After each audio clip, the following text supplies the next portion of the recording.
씹어도 뭔가 어색한 느낌, 불편한 느낌, 안 씹히는 느낌, 이런 걸 많이 갖게 만들죠. 이거는 시간이 지나면 씹다 보면 어느 정도 적응을 하면서 씹는 느낌을 이제 비슷하게 가져갈 수는 있지만은 우리 원래 치아처럼 미세하게 정밀하게 씹는 느낌을 갖기는 어려워요. 이런 거는 자연치 역할을 못 따라가거든요. 치아가 완전히 흔들리기 전에 서둘러 치료를 받으면 수술을 하지 않고서도 충분히 회복을 기대할 수가 있습니다.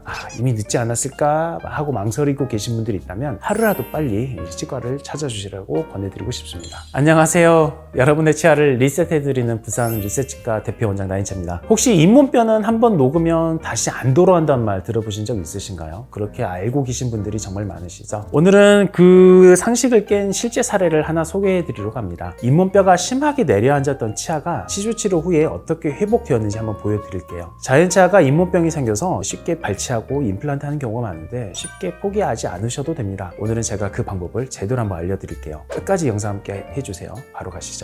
우리 40대부터 60대 시청자분들 중에 치주염, 이른바 풍치로 고생하신 분들이 정말 많으실 겁니다.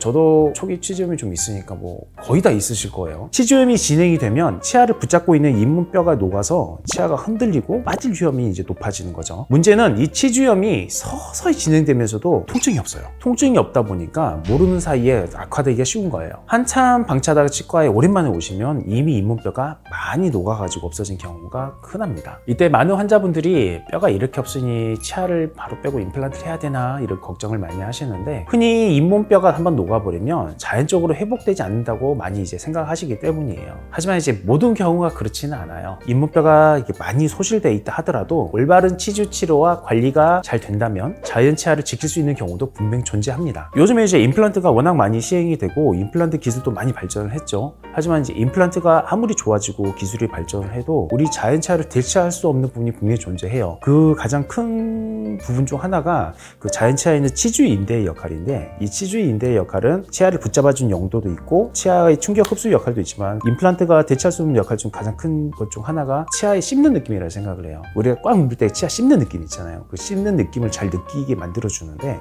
임플란트는 이 치주 인대라는 게 없기 때문에 초반에는 이 씹는 느낌을 느끼기가 힘들어요. 씹어도 뭔가 어색한 느낌, 불편한 느낌, 안 씹히는 느낌, 이런 걸 많이 갖게 만들죠. 이거는 시간이 지나면 씹다 보면 어느 정도 적응을 하면서 씹는 느낌을 이제 비슷하게 가져갈 수는 있지만은 우리 원래 치아처럼 미세하게 정밀하게 씹는 느낌을 갖기는 어려워요. 이런 거는 자연치 역할을 못 따라가거든요. 그래서 그만큼 우리가 자연치를 더 소중히 해야 된다는 이유이기도 하죠. 오늘 제가 소개시켜드릴 이 환자분도 처음에는 치아를 포기해야 할지도 모른다는 두려움이 컸지만 끝내 자연 치아를 살려낸 사례예요. 이 사례를 통해서 여러분의 잇몸 건강에 대한 희망을 가져가셨으면 합니다.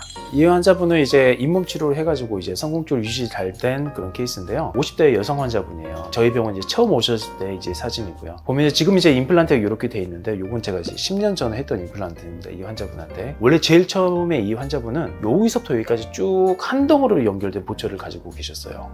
굉장히 길죠. 한 덩어리로 된 보철 중에 우리 치아는 하나, 둘, 셋, 넷, 다섯, 6개 정도밖에 없었고요. 제일 처음 10년 전에 제가 뵀을 때 왼쪽 아래 어금니가 너무 안 좋아서 여기는 제가 잘라냈어요. 일반적인 경우에는 다 뜯어내고 다시 하는 경우가 많은데, 그러긴 너무 아까워서 제가 여기만 잘라내고 여기만 임플란트 2개 10년 전에 했었죠.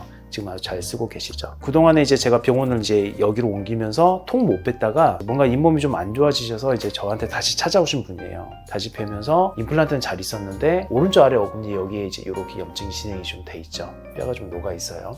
그래서 이 부분이 계속 좀 붓고 아프다라고 이제 계속 말씀을 하셨죠. 다시 한번 잇몸치료를 하면서 관리를 해보자라고 했던 그 분이고요. 이제 잇몸치료 한 후의 사진을 좀 보여드릴게요. 이분은 이제 제일 기초적인 잇몸치료죠. 치은연화 소파술이라고 해서 잇몸 속 깊이 있는 이런 속에 있는 이제 치석이나 염증 조직을 제가 큐렛이라는 기구를 이용해서 전부 싹 긁어내고요. 표면에 오염 물질이 침착되지 않도록 맨들맨들하게 만들어주는 거죠. 가장 기초적인 잇몸치료만 했습니다. 잘 보면 이제 오른쪽 아래 어금니 제일 처음 오셨을 때 사진이고, 요거가 이제 올해 6월달 사진이에요. 처음에 오셨을 때는 잇몸뼈가 여기 뿌리 끝까지 이렇게 녹아 있어서 여기서 계속 붓고 이제 염증이 생겼던 그런 상태였는데, 지금 잇몸뼈가 절반 이상 올라왔죠. 계속 제가 잇몸 치료를 하면서 안쪽에 있는 치석이나 이물질을 긁어내고 치아 표면을 깨끗하게 청소해주고, 그리고 환자분도 이 사이를 이제 계속 관리를 잘 해주신 거예요. 치간 칫솔이나 그런 걸 이용해서 잘 유지하셔서 지금은 붓지도 않고 아주 잘 사용하고 계세요. 물론 이제 치료를 잘 받으신 그런 것도 있지만 제일 중요한 거는 병원을 정말 잘 오세요.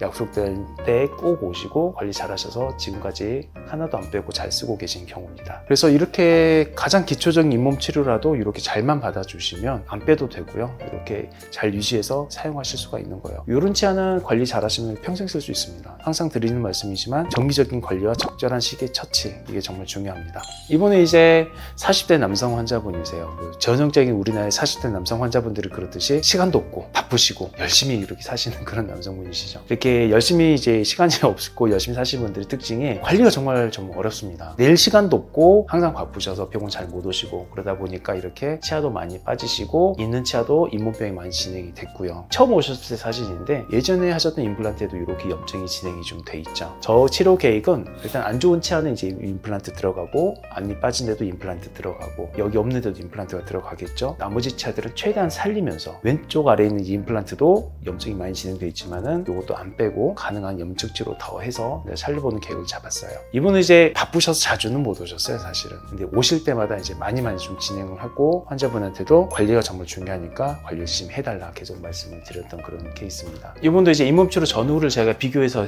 좀 보여드릴게요. 오른쪽 위에 이렇게 부러졌던 치아 이제 임플란트 여기 상악도 고장술까지 잘 맞췄고 예전에 처음에 하셨던 임플란트 정말 옛날 임플란트거든요. 보면은 이제 임플란트 주변에 요 까맣게 이렇게 돼 있는 요 까만 부분이 뼈가 없다는 뜻이에요. 한마디로 염증이란 뜻이죠. 근데 지금 보면 까만 부분이 많이 줄었어요. 여기 나사산이라 그러는데 나사산 주변에 까만 부분이 두 번째까지 가 있었는데 지금은 처음까지 다 차버렸죠. 여기도 많이 재생됐죠. 이 까만 것도 뼈가 많이 찼어요. 이렇게 좀 더 이제 드라마틱한 경우를 좀 보자면 자, 왼쪽 아래 임플란트 예전에 했던 임플란트예요. 보면 이렇게 까맣게 뼈가 거의 마지막까지 뼈가 거의 다 녹았죠. 이런 임플란트는 두 개가 묶여 있어서 그나마 좀 버티는 거지 사실 얼마 못 갈 임플란트예요. 근데 여기도 제가 잇몸 치료 다 하니까 많이 올라갔죠.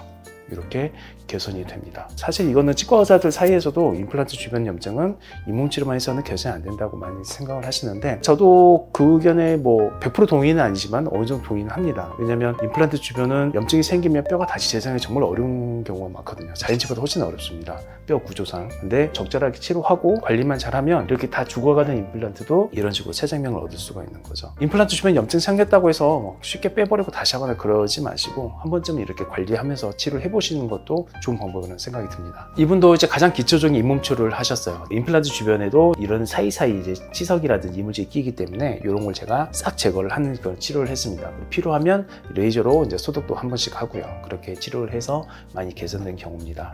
무엇보다 초기에 치료를 시작하는 것이 정말 중요해요. 이 환자분들도 처음에는 잇몸뼈가 많이 안 좋았지만 뿌리가 살아있을 때 치료를 시작했기 때문에 치아를 살릴 수 있었던 거예요. 치아가 완전히 흔들리기 전에 서둘러 치료를 받으면 수술을 하지 않고서도 충분히 회복을 기대할 수가 있습니다. 이미 늦지 않았을까 하고 망설이고 계신 분들이 있다면 하루라도 빨리 우리 치과를 찾아주시라고 권해드리고 싶습니다. 자, 오늘은 이게 중증도 치중 환자의 잇몸뼈 회복 사례를 한번 살펴봤어요. 잇몸이 안 좋으면 결국 임플란트밖에 답이 없다라고 생각하시는 분들이 많으실 텐데 아마 이게 조금이라도 희망이 되었기를 바랍니다. 자연치아를 살리는 방법은 생각보다 많이 있습니다. 이 중에서 이제 우리가 가장 중요한 거는 초기에 발견하고 치료 후에 꾸준히 관리하는 것이겠죠. 저희 부산 리셋치과도 환자분들의 소중한 자연치아를 한 개라도 더 지켜드리기 위해서 항상 최선을 다하고 있습니다. 잇몸병으로 고민되실 때 언제든지 편하게 찾아주시기 바랍니다. 오늘도 끝까지 시청해주셔서 감사하고요. 앞으로도 유익한 치과 이야기로 찾아뵙겠습니다. 구독과 좋아요도 부탁드립니다. 지금까지 부산 리셋치과 원장 나인치였습니다. 우리 모두 건강한 잇몸 지킵시다. 감사합니다.